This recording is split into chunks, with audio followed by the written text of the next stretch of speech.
This video teaches you how to link an Excel chart to PowerPoint, embedding Excel charts directly into PowerPoint slides. Open the Excel workbook, select the chart, copy it, and then paste it into the preferred slide in PowerPoint. While pasting, choose Embed in the options to maintain the Excel chart's original look. This method suits presentations that don't require updates after the chart has been embedded, providing a snapshot in time of my data. Utilizing Paste Special for a dynamic connection. Open the Excel file and select the chart or range. Copy the selection.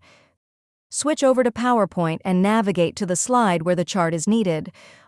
On the Home tab, click the lower part of the Paste button and choose Paste Special.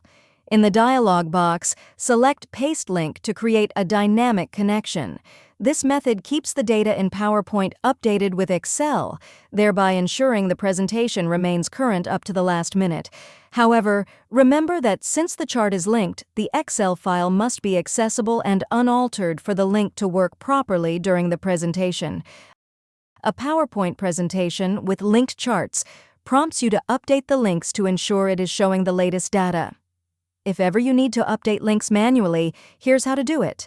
Go to the File tab and select Info, then click Edit Links to Files. From here, you can update, change, or break links as needed. If you found this video helpful, please click the like button and subscribe to our channel for even more helpful tutorials.